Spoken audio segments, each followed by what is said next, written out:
Get back to the barracks, Natalie. My father shouted. My mother smirked. My sister sneered. They had sold off my car and spent the money on a vacation. The next day, the president went live on CNN, Major General Greene. My mother went pale. My sister stiffened. And my father? 15 missed calls. Get back to the barracks. Can you imagine spending 2 decades fighting for something bigger than yourself, only to come home and find the people you loved most had erased you from their lives? What if their silence screamed louder than any battlefield, and their indifference cut deeper than any wound? Trust me, it's a punch to the gut you never forget, but what they didn't know. My silence was about to become the loudest roar of all. I had imagined this moment for over 20 years, my homecoming. But I never expected the door to close the instant I stood before it. The fall air was sharp, carrying the scent of dry leaves and chimney smoke, just like I remembered. Yellow and amber leaves danced along the driveway as I stepped out of the cab. My duffel bag was slung over one shoulder, a small box of souvenirs in the other hand. A soft ache swelled in my chest. Everything looked smaller. The house, the yard, even the street where I used to ride my bike. But the knot in my stomach tightened, a familiar clench, as I walked up the cracked stone path to the front door of my childhood home in rural Pennsylvania. I paused, just for a second, before knocking. For a fleeting moment, I saw myself again, maybe 9 or 10, standing quietly in that very living room corner, clutching my book while my parents showered Amber with praise for her science fair trophy. I had placed second. They never noticed. The door creaked open. Amber stood there. She looked genuinely surprised. Her mouth moved, forming something like my name, but the smile, it didn't reach her eyes. Natalie, she said, blinking like I was a ghost. Hey, I managed, a cautious smile playing on my lips. Didn't think I'd need an invitation. She opened the door a little wider. You didn't call. I lifted the box slightly. Figured I'd bring my own welcome. Thought maybe Mom would like these, some handmade candles from base. And for Dad, a coin from the old unit. Amber finally stepped aside. The house smelled of lemon cleaner and something baking, but the warmth didn't reach me. As I stepped inside, I caught sight of Mom, Evelyn, in her usual spot at the kitchen island, chopping apples. Dad stood at the coffee machine, engrossed in his phone. They looked up at the same time. The pause that followed was longer than necessary. Hi, I said. Their eyes went to my uniform. Not dress blues, just my old fatigues, pressed as best I could. I had nothing fancy, just memories and worn-out boots. You're here, Mom said, flatly. You didn't say. I wanted it to be a surprise. Dad set his mug down. Did you just get out? I nodded. Last month. He gave a curt, odd nod. You didn't bring much. He looked around. Where's the car? The Thunderbird. Silence. Then Dad answered. Sold it last year. My stomach sank. You sold my car? My voice cracked. There wasn't room for old junk, he said. You weren't using it. That car, I forced out, it was in my name. It was in the garage of our house, he countered. Matter of fact, we needed the space. I stared at him. I wanted to ask if they used the money for Amber's wedding or one of their cruises, but I bit my tongue so hard I almost tasted blood. I turned to Mom. You didn't even tell me. She picked up an apple slice and shrugged. We didn't think it mattered. You were gone. Gone. Like a stranger. Like a package returned to sender. Amber hovered near the stairs. I didn't know either, she mumbled. I looked around again. At the photos on the wall. At the empty space where my car used to sit. At the kitchen I had imagined so many times from my bunk. I thought there would be hugs, maybe a banner, or at least coffee. Dad walked over, crossing his arms. Natalie, you chose your path. Military life, discipline, independence. We respected that. I straightened my shoulders. I gave 20 years. No one asked you to, he snapped. You chose that over family. So maybe you should go back to the barracks where you belong. The air thinned. The room blurred around the edges. I hadn't expected a parade, but I hadn't expected exile either. I opened my mouth, wanted to say Mom, but the word caught in my throat like a splinter. I swallowed it. No one said anything. Amber looked down at the floor. Mom went back to her apples. Dad picked up his mug again, like I wasn't even there. I turned toward the door, each step heavier than the last. I stepped down from the porch, the box still in my hand, and turned to look at the house. The white shutters, the cracked steps, the windows I used to peer through as a girl. It looked the same, but it had never felt more foreign. I took a step back from the threshold, staring at the familiar house as if seeing it for the first time from the outside. I used to be their pride, but maybe only when I was inside a picture frame. The kitchen was quiet now, save for the occasional clink of a spoon against a ceramic mug. I'd sat through dinners in war zones with more warmth than this. Amber scrolled through her phone, trying to show me something about Paris, but the words drifted past me like static. I glanced at the photo behind her, crooked, dusty, nearly hidden by the edge of a spice rack. It was me in uniform, at my first oath ceremony. Standing tall, stiff with nerves and determination. That photo used to hang in the living room, I remembered. Now it clung to a nail behind the kitchen door, as if someone couldn't bring themselves to throw it away, but didn't want to see it either. Amber caught me looking. "Oh," she said, twisting around. "That's still there." "Yeah," I said. "Didn't expect to find it here." She smiled weakly and sipped from her glass. "You look so young." "I was 19, I replied.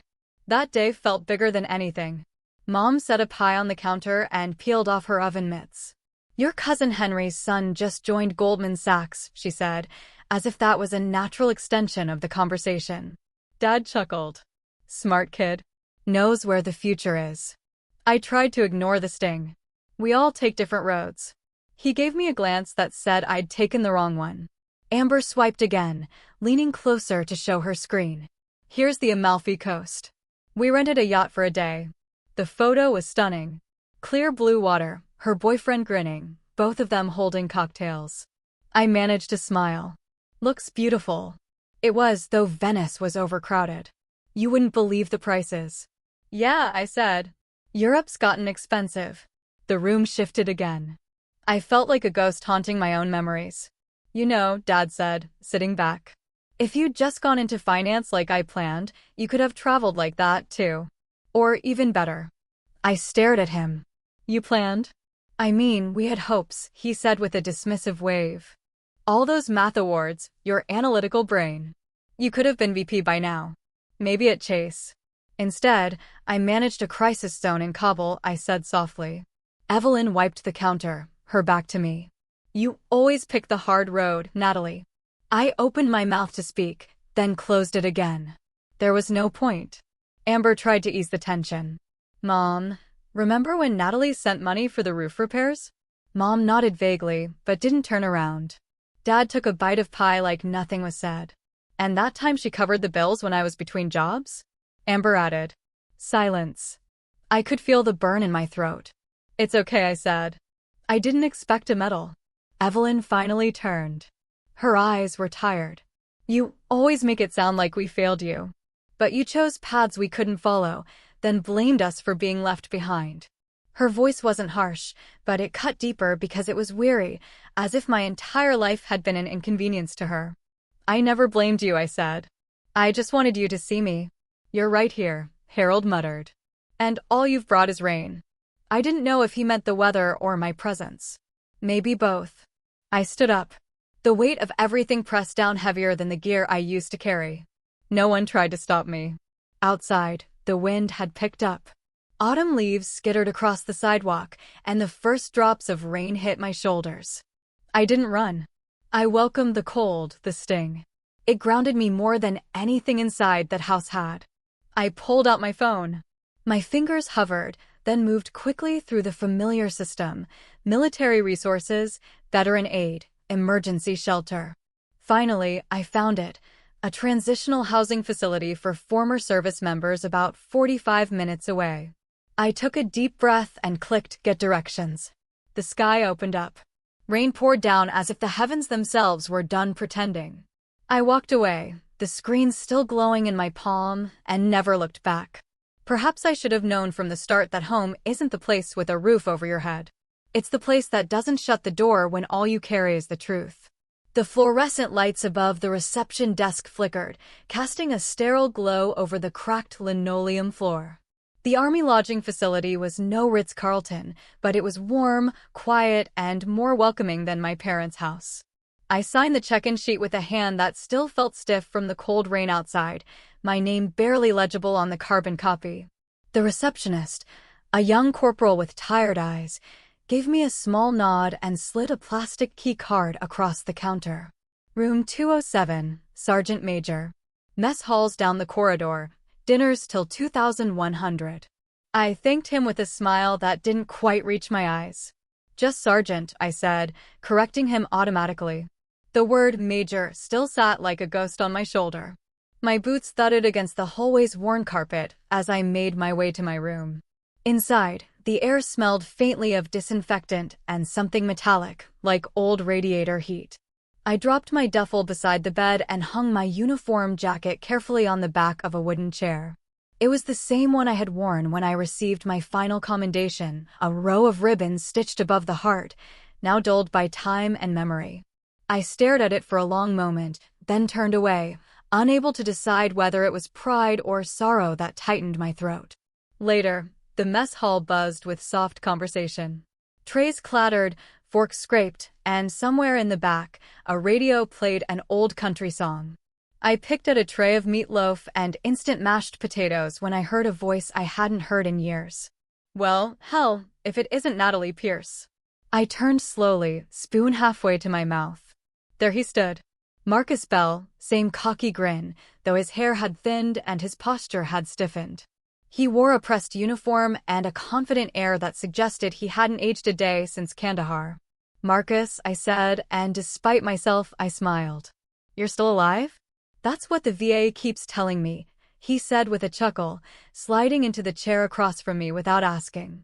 Heard you were back in town? You must have heard wrong, I muttered. I'm just passing through. His gaze narrowed slightly.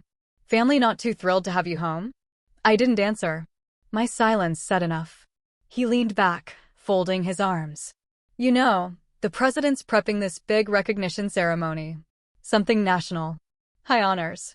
Rumor is one of our own might be named. I swallowed the lump forming in my throat. I'm sure someone deserves it. You ever think, he said slowly, that maybe it's you? I looked at him, expression guarded. That's a long shot. I don't think so, he replied. You were always the one.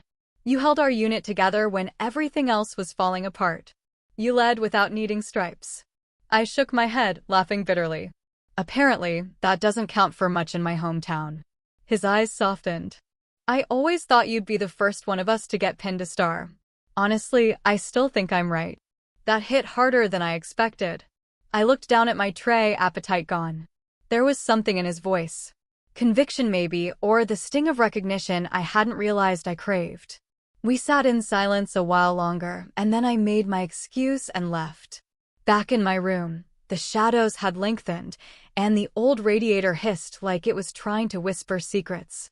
I tossed my coat over the bed and picked up my phone to silence a message notification blinking on the screen. But it wasn't a text. It was an encrypted email from a Pentagon address I hadn't seen in over a year. Subject, Invitation. National Recognition Ceremony. Classification, Top Secret. Eyes only. Priority, Immediate response. My hands trembled as I clicked it open. The invitation was short, clinical, but unmistakable in meaning. A single line stood out, etched into my vision like a brand. You have been selected for national recognition. Clearance code, Megan Theta Blue. Confidential until announced. I sat back in the chair, phone still glowing in my hand. So it was real. So was the war I had just begun with my past. The morning light crawled through the narrow window slats of the military lodging, slicing the room into thin beams of golden shadow. I sat on the edge of the small bed, email open on my phone, fingers frozen above the screen. The words had been burned into my memory hours ago. Presidential commendation. Classified. Attendance. Live national broadcast. I wasn't sure if it felt surreal or stupidly ironic. I set the phone down and leaned against the window, watching a squirrel dart across the parking lot outside. Just beneath that stillness was a tension, like the entire world was holding its breath and waiting for something to snap. Maybe that something was me. A soft vibration buzzed in my hand. Marcus, I answered. You saw it, huh? He said without preamble. I did. You going? I hesitated. Does it even matter if I do? He exhaled. You're the only one they're naming. You know that, right? I figured. You're going to be on CNN. They're already teasing the segment. I didn't respond. My mind was somewhere else. Back in that dusty garage, hands covered in oil, as I rebuilt the engine of the Thunderbird with Dad, long before his pride calcified into disappointment. I remembered how I'd beamed when I drove it back from my first base. How it felt like a piece of freedom I had earned on my own terms. But now it was gone, sold. Like I was never coming back. Elsewhere, just a few miles across town, my family was gathered in the living room, sipping coffee from matching mugs that bore the phrase, "World's Best Family." The flat-screen TV cast a soft glow over the neutral-toned walls. Evelyn sat primly, legs crossed, a folded napkin in her lap despite the absence of food. Amber lounged on the couch, scrolling through her phone. Harold flipped the remote between channels until he paused on CNN. Next Monday, the anchorwoman was saying, a national broadcast will honor key figures in modern military strategy. The president himself will take part in the ceremony, expected to be one of the most watched moments in recent defense history. Evelyn perked up. Isn't that the same day as the gala at the country club? Amber shrugged. Probably just some old generals. Boring. Harold chuckled, dry and sharp. More propaganda. Dress-up medals and uniforms to distract from the budget. None of them asked who might be honored. None of them wondered if someone they knew, someone in their own bloodline, might be standing in that spotlight. Back in the barracks, I pulled on my worn-out boots and stepped outside. The air was brisk, autumn sharp and clean. A group of soldiers were going through morning drills in the training yard beyond the fence. Their movements were crisp, precise, a rhythm of discipline I knew better than my own heartbeat. For the first time in days, I let myself smile. Not a grin, not even relief, just something quiet, a muscle memory of who I had always been beneath the pain. Not yet, I whispered to the wind. It's not time to tell them yet. When I returned to my room, a new notification pulsed on my screen. Another update from the Pentagon. Subject, final confirmation. Live presidential address. Body. The president will personally award the commendation and read your full name, rank, and contribution aloud on national television. I reread the line over and over, not because I didn't believe it, but because I did. I was no longer the girl in the dusty photo, or the woman erased from the family albums. I was about to become someone they could no longer ignore. Not even if they tried. They didn't invite me to Sunday dinner, but the president invited me to the White House. I stood in front of the mirror, the full-dress uniform crisp against my skin. The 4 stars on my shoulders weighing more than any battlefield gear I'd ever worn. The medals, freshly polished, caught the faint light streaming in through the window. I adjusted the collar one last time, my fingers brushing the threadbare ribbon stitched over my heart, the one that had survived Afghanistan, Iraq, and the countless silences of coming home to no one. You look. Marcus's voice trailed off as he stepped into the room. Damn, Natalie, that uniform was made for you. I gave him a faint smile. It took 20 years and every ounce of doubt to grow into it. Outside, crews were setting up temporary barriers and media tents. Flags fluttered across the lawn, and a podium had been assembled beneath the seal of the Department of Defense. It felt surreal. I'd walked through mortar fire. I'd held dying comrades. I'd crawled through mud so thick it felt like death's own hands. And yet, standing here, preparing to be recognized live on national television, made my hands shake in a way combat never had. Marcus handed me a program. Your name's at the top of the list. First to be called. The president himself will do it. My throat tightened.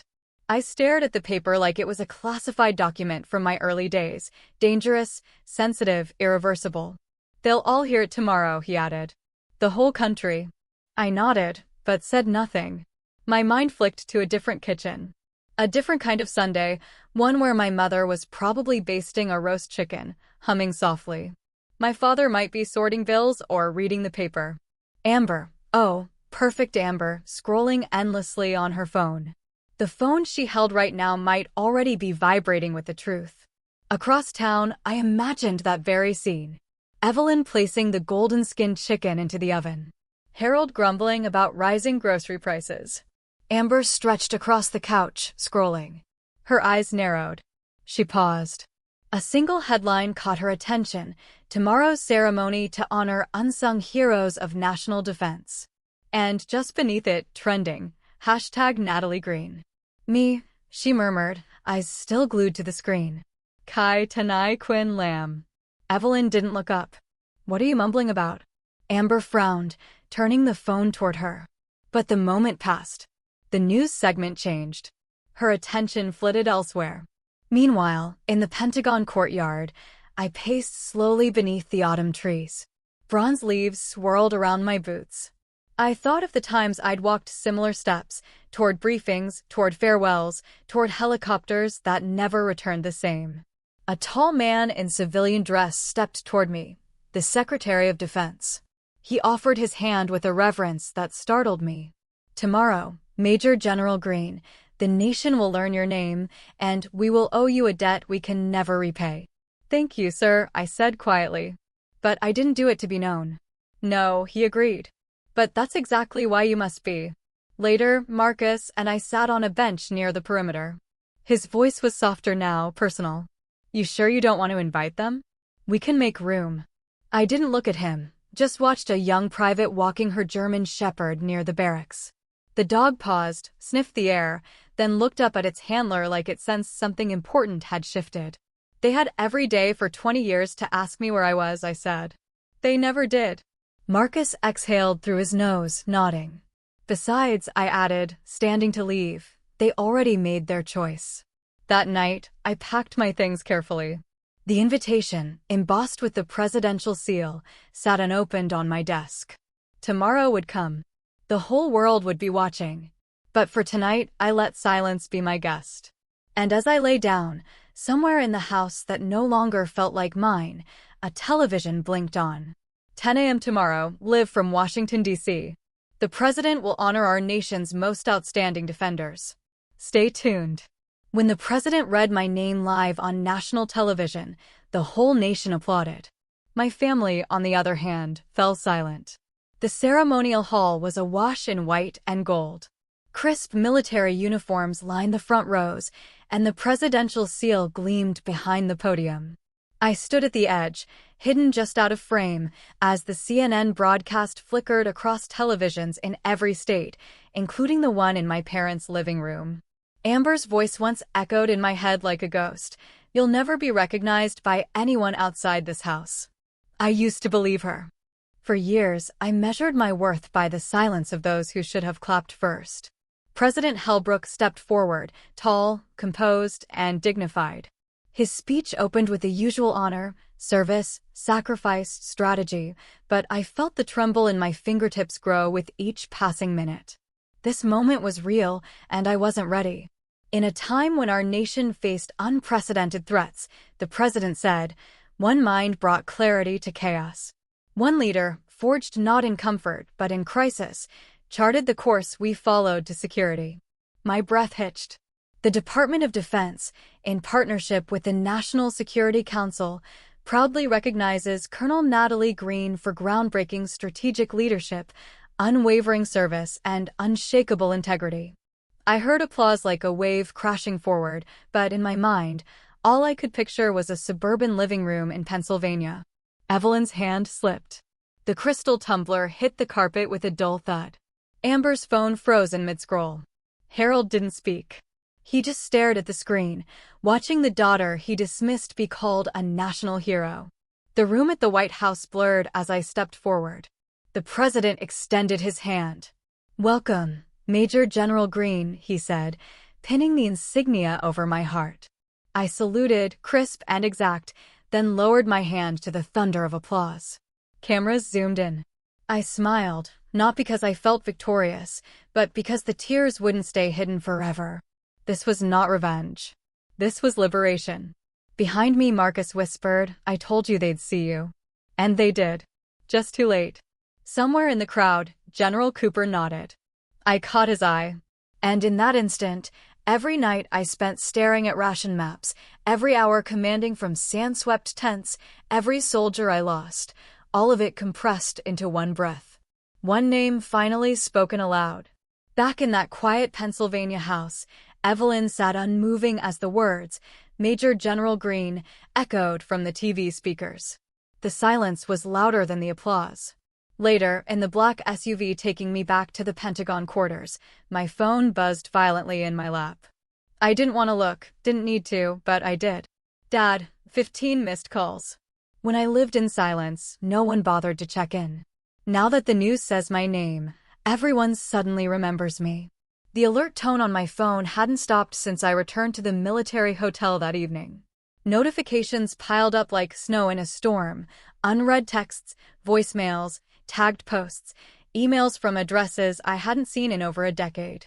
My name was everywhere, splashed across news tickers, hashtags, and even meme pages. A text from an old classmate, "Didn't know you were that Natalie Greene. Congrats." A former sergeant I barely remembered wrote, "Always knew you'd go far, ma'am." And from someone I didn't recognize at all, "You give me hope. Thank you for your service." I sat on the edge of the bed. The uniform jacket, now folded neatly beside me, still carried the warmth of that moment, of the applause, the respect, the gaze of a president who knew my worth. And yet, none of it fully reached the part of me that still remembered the birthdays missed, the calls unanswered, the silence from home. The silence was gone now. Amber called. I stared at the screen as her name flashed once, twice. I let it ring. I couldn't hear her voice. Not yet. Not without remembering the birthday card I'd sent her 5 years ago, the one with a photo of us as kids. No reply ever came. Then Evelyn left a voicemail. Her voice was trembling. Not with grief, but with the weight of realization. Natalie, we were wrong. I was wrong. I don't even know where to start. But if you ever decide to call, please, just know your mother is proud of you. Another buzz. An email this time, from Harold. Subject, let me explain. Natalie, I don't know how things got so far. I didn't think it would come to this. I thought I was protecting the family, but maybe I was protecting myself from the truth. I would like to see you. Please allow your old man the chance to look you in the eye. Marcus knocked gently on my open door. They're all coming out of the woodwork, huh? I didn't look up, just nodded. He sat across from me. You're going to respond? I don't know, I said. They chose their silence. I get to choose mine now. He leaned forward. That's fair. But if you don't give them a chance, you may never hear the full truth. I met his gaze, firm. I'm not ready. And this time, no one gets to push me. Later that afternoon, CNN reached out, the same reporter who'd narrated the ceremony coverage. We'd like to do an in-depth segment, she said over the phone. Your career, your legacy, and the years you were overlooked. There's something compelling about the woman who led with brilliance, but came home to indifference. I paused. Let me think about it. Click. The line went dead, but the echoes didn't fade. Just before midnight, my phone buzzed once more. This time, it wasn't a reporter or stranger. It was Amber again. The message was simple. I'm coming to the base. I need to look you in the eye. Amber didn't bring flowers. She brought the look of someone seeing herself in me clearly for the first time. The rain tapped gently against the window of the quiet cafe just outside the base. The place smelled faintly of cinnamon and burnt espresso, and the booths were half empty, except for the one I sat in. I'd chosen the corner, back against the wall, facing the door. Old habits die hard. When Amber walked in, she was nothing like the glossy version of herself I remembered from Instagram and holiday dinners. No makeup, plain jeans, a jacket one size too big. And her expression? It wasn't apologetic, not quite. It was bare. She spotted me instantly. I didn't wave. I didn't smile. I just watched. She slid into the seat across from me and took a breath. I didn't come to make excuses, she said. Good. Amber folded her hands in front of her like a student before a lecture. I was wrong. We were wrong. But you never said anything either. I raised an eyebrow. I did. Many times. You just didn't listen. None of you thought I was worth listening to. Her lips trembled slightly, but she held my gaze. That's true. We treated you like a shadow, like someone who'd chosen a life we couldn't understand. So, we stopped trying. Outside, a car passed by, its tires slicing through the wet street. The silence inside the cafe stretched, but it wasn't awkward. It was necessary. Amber continued, voice low. I always thought I was the one who had it harder, weirdly. The golden child. The one who had to keep the family together, to be perfect. They spoiled me, yes, but they expected everything too. And I leaned into it. I thought if I kept pretending you didn't matter, maybe they'd never notice how much you did. I leaned back, letting her words settle. You didn't have to pretend, I said quietly. They'd already decided I didn't. Amber looked away, biting her lower lip. I didn't come to ask you to forgive me, she whispered. I know I don't deserve that. I just needed you to hear me say it. I needed you to know. I see you now. I finally do. Her voice cracked on the last syllable, and she blinked quickly, wiping her cheek with the back of her hand. She didn't sob. She didn't collapse. She just sat there, exposed, human. I reached into my coat pocket, pulled out a worn photo, and slid it across the table. It was us, two little girls, barefoot in the grass, one missing a front tooth, the other holding a plastic sword like a trophy. Amber stared at it. I stood up. I didn't say goodbye. Didn't promise more. Some cracks take years to mend, but at least now the light was getting in. Sometimes the ones who bleed the most aren't the ones who get shot, but the ones quietly killed by silence. The morning sun glared off the asphalt, sharp and unrelenting. I'd just finished drill, sweat still clung to the back of my neck. My breath still steadying from the push-ups Marcus had insisted we add.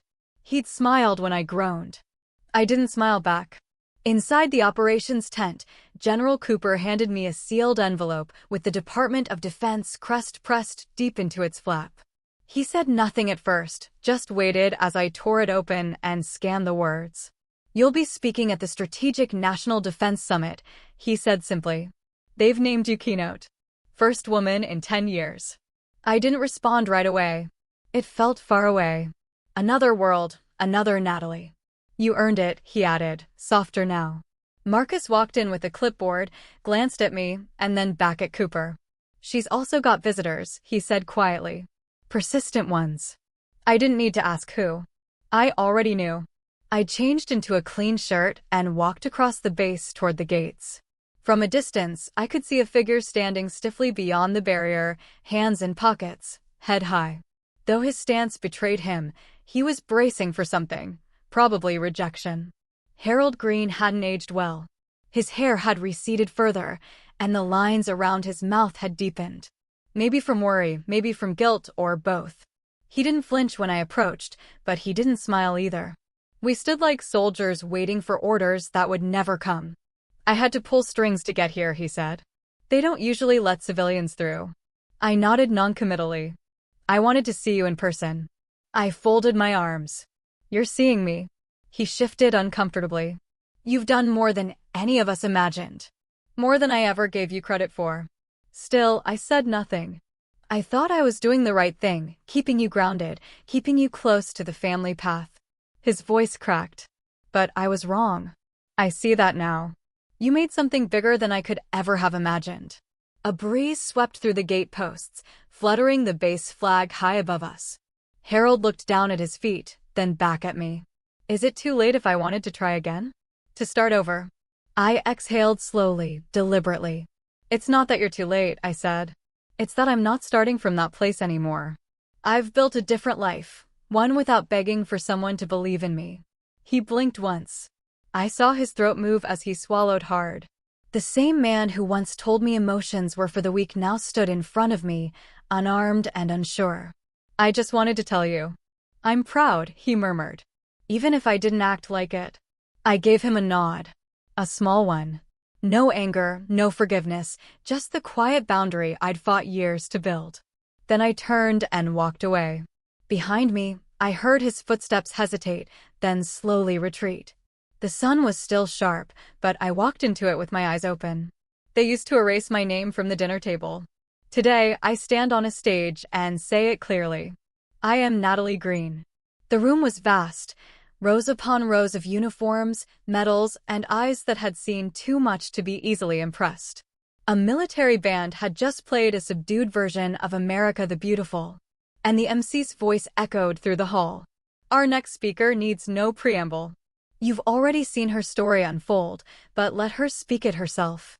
Please welcome Major General Natalie Greene. The lights were sharp. Cameras tracked every step as I walked up to the podium. My name shimmered on the screen behind me, Major General Natalie Greene. Not born to legacy, but built by purpose. I paused, scanned the room, not just for the sake of drama, but to feel it. The weight of this moment, the distance from where I had started. I once wrote, at 16, an essay called Why Honor Matters More Than Glory. I didn't win the scholarship. I was told it was too idealistic. But it stayed with me. Because in every decision I've made, from the first oath I took in a sand-swept camp to the moments I doubted my own worth, I've clung to one thing. Honor isn't something you inherit. It's something you forge. The silence in the hall was dense, respectful. I joined the military not to prove anyone wrong, but because I knew I couldn't live a life pretending I was less than what I was meant to be. I wasn't born into tradition. I wasn't raised in a home that spoke my language, the language of duty, sacrifice, conviction. My family told me I was difficult, that I made things hard. Maybe I did, but so does truth. And I chose truth. Somewhere in the second row, I saw General Cooper tilt his head ever so slightly. Marcus sat 2 seats down, arms crossed, but lips curled in the smallest grin. He had heard the story before, bits of it, but not like this. I was disowned for wearing a uniform instead of a suit, for choosing orders over holidays, for believing that service to one's country could be as sacred as service to blood. And yet, here I stand. A pause broke out, polite, not yet emotional. I wasn't finished. I don't stand here because of medals. I stand here because I kept going. When my name was scratched off the mailbox, when calls went unanswered, when holidays passed with empty chairs and silence. I fought in deserts, in jungles, behind screens, and in front of maps. But my most painful battlefield was a living room where I didn't belong. I took a slow breath. I learned something in all those battles. That family isn't who shares your blood. It's who sees you. Who doesn't need an invitation to stand beside you when it counts. Now the silence held something electric. My name is Natalie Greene. I am not the daughter of a legacy. I am not the product of privilege. I am a soldier who refused to be forgotten. And for every young woman who was ever told she was too much, too bold, too distant, I am you. A pause burst forth. This time, not out of courtesy, but from something real. The MC approached, but before he could reclaim the mic, a voice called from the press section. Major General Greene, do you have any message for your family? I didn't flinch. I did. I sent one years ago. They returned it. So now I keep it. A pause, a beat. Then a wave of standing ovations swept through the room. No anthem, no order, just hands clapping for someone who had never expected them. When I returned to my hotel room that night, the inbox on my phone blinked with unread messages, but only one stood out. Subject, do you want to see Mom? From Amber Greene. I stared at it for a long time, not opening it, not deleting it either, just holding it there like a letter I'd already written, in a voice I had finally claimed. She once taught me how to button my blouse. But when I needed her to say one thing, just one, she said nothing. The hospital room was dim, save for the filtered light slanting through beige blinds, casting dusty lines across the tile floor. Evelyn lay still in the narrow bed, eyes half closed as if pretending not to notice when I entered, but her fingers tightened slightly around the thin sheet, enough to betray that she had. I stood silently for a moment, the door clicking shut behind me. The air smelled like antiseptic and wilted flowers. I stepped forward and placed a small vase of blue delphiniums on the side table. She used to plant them in our front yard, back when I was small enough to believe she'd always choose me. Evelyn didn't look at me. She stared toward the wall, as though it held something worth escaping into. I didn't come here to fight, I said, my voice low. Still no movement. I pulled up a chair and sat beside her. There was so much I could say, so many words that had built up, calcified in the years we didn't speak, but none of them felt right in this moment.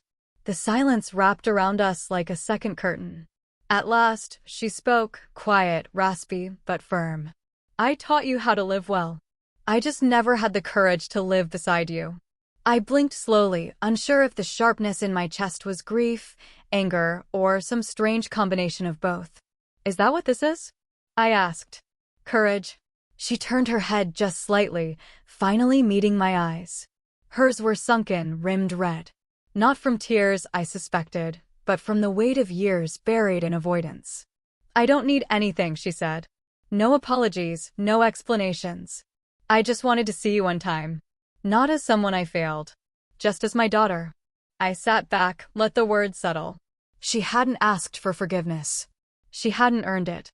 But in her own fractured way, she was reaching across a chasm she helped dig.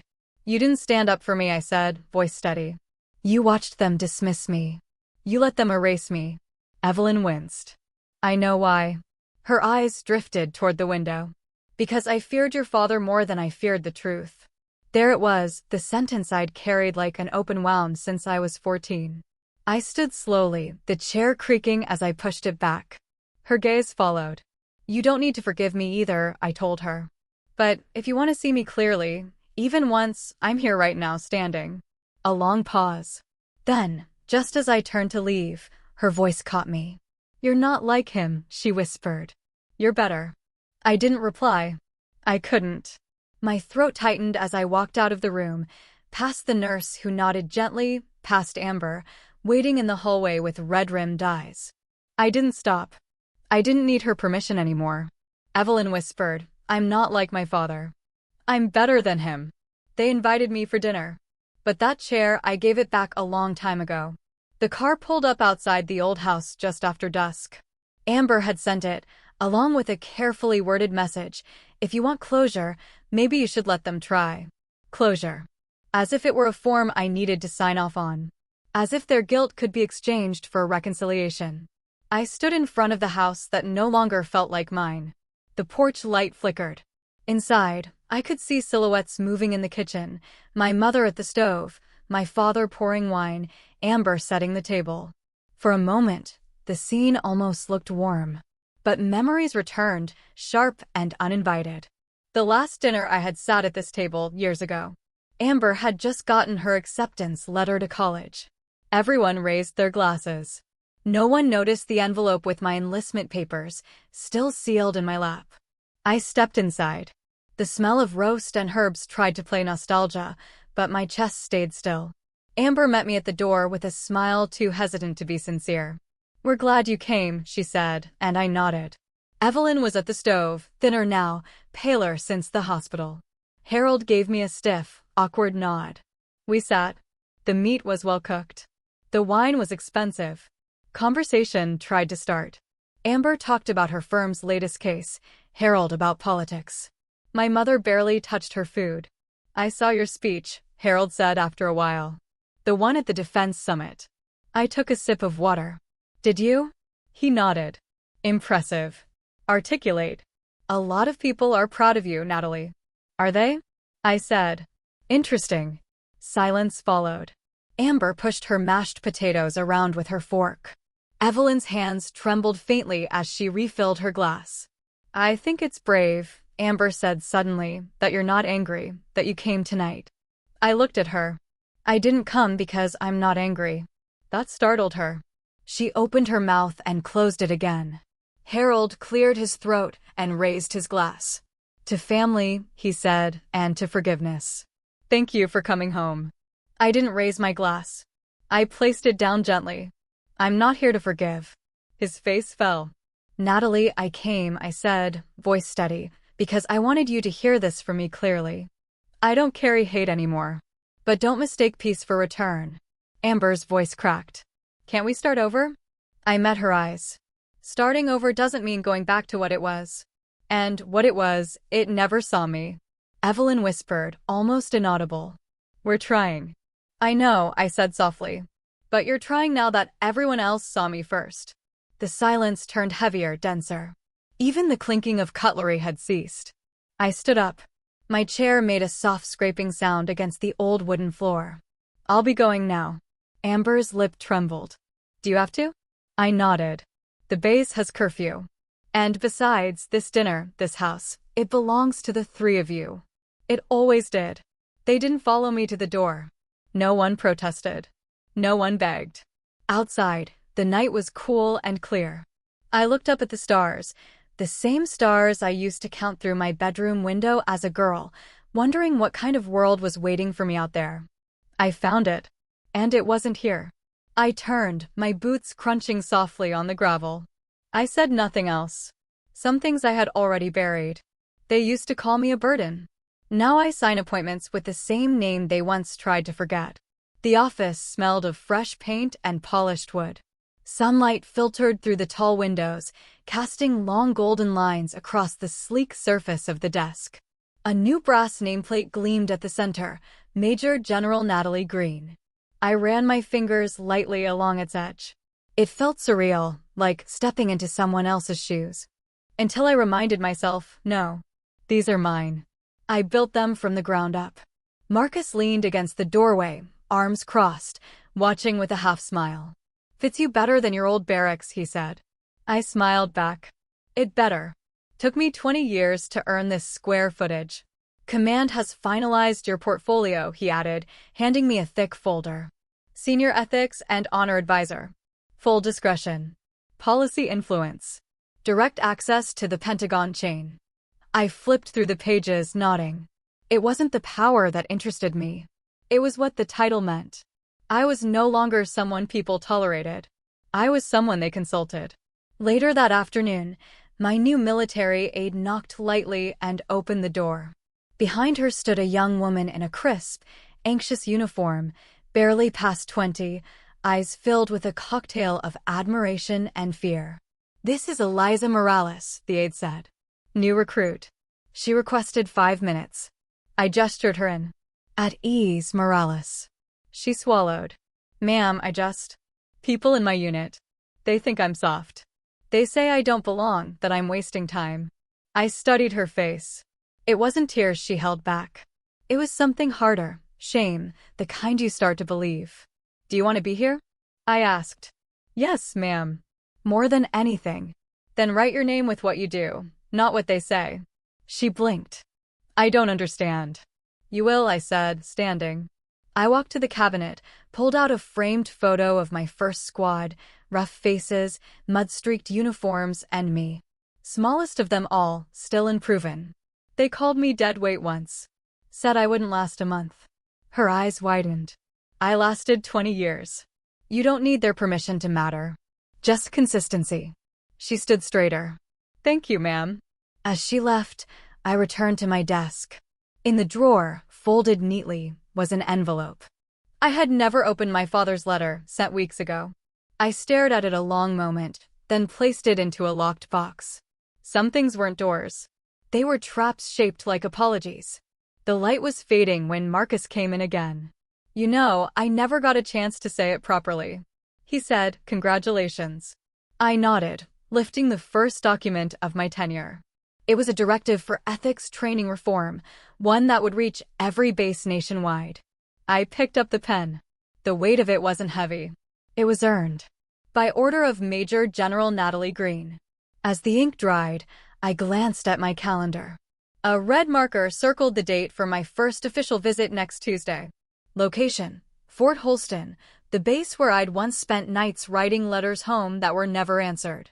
The place where I first saluted and was ignored by the senior staff because I didn't look like a soldier. Now I was going back as their superior. I closed the folder and leaned back in my chair. No applause, no cameras, just the quiet satisfaction of a name signed without flinching. I was going back not to ask for space, but to take it. There are doors you don't need to close because you've already walked beyond them. The base looked smaller now. Not because it had changed, same gravel path, same red clay stains on the lower bricks, but because I had changed. Time did that. So did truth. I stepped out of the Jeep, boots hitting the ground with a dull thud. The wind carried faint echoes of marching cadence from the far end of the field. I stood still, watching the new recruits run their drills. Formation slightly off, rhythm still learning itself. Once, I stood where they stood, trying to blend in, afraid to be seen for who I really was. Now I stood apart. Not above, just steadier. Eliza spotted me first.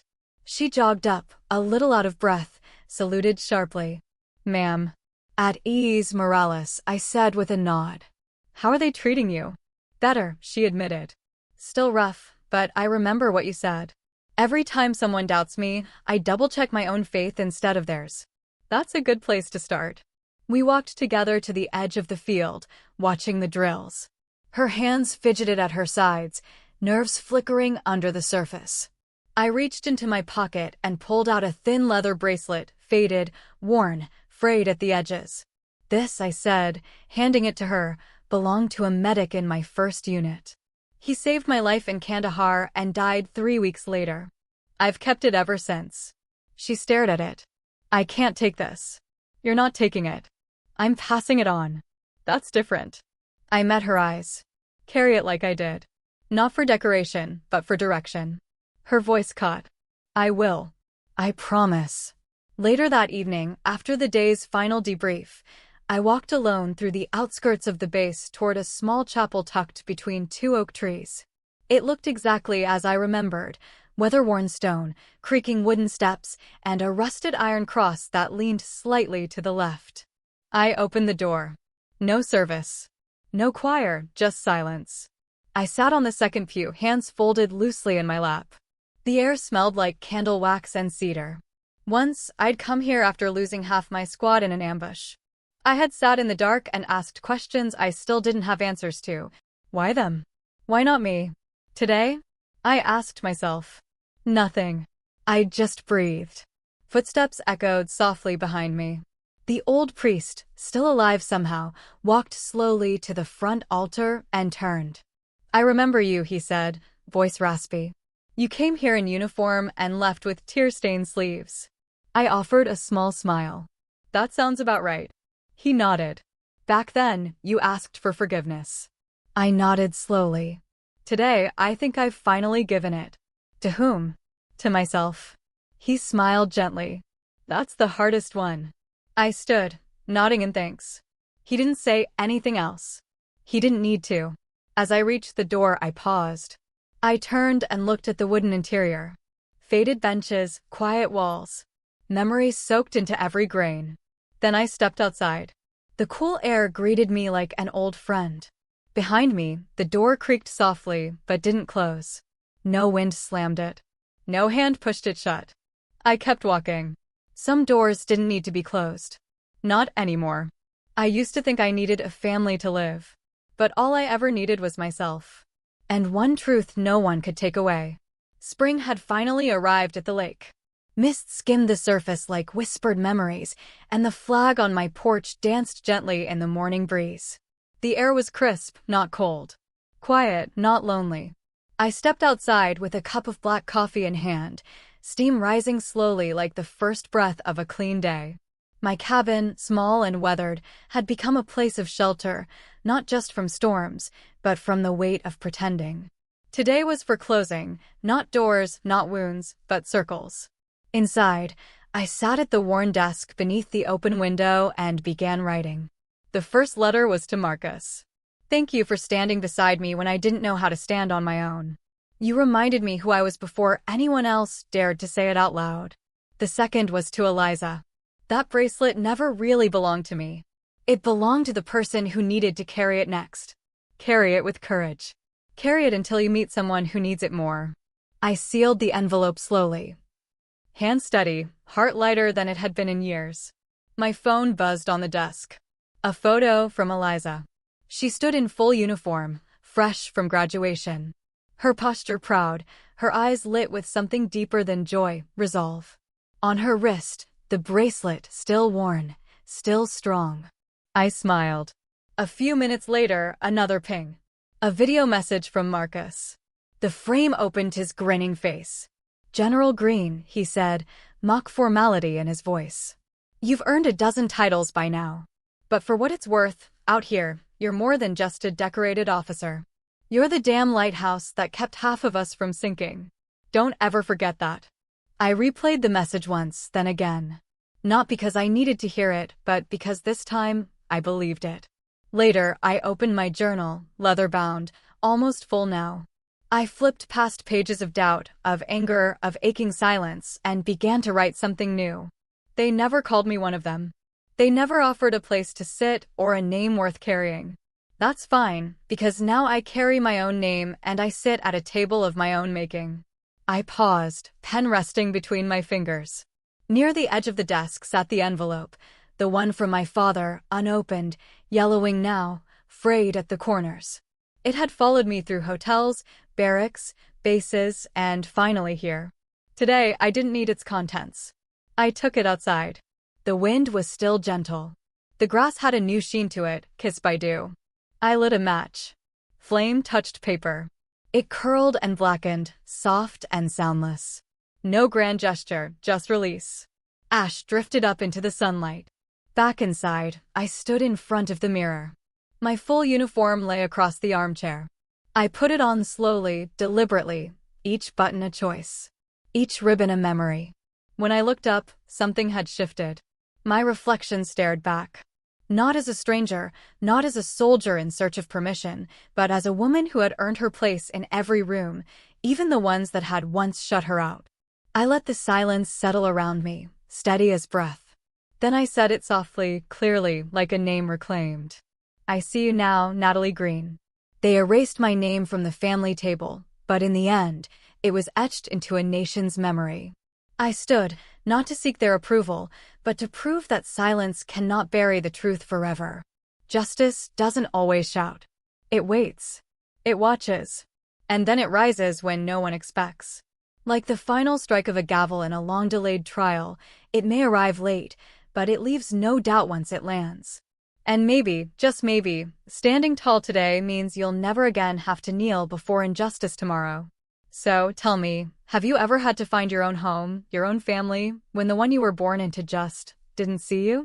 What would you have done in my place? I really want to know your thoughts.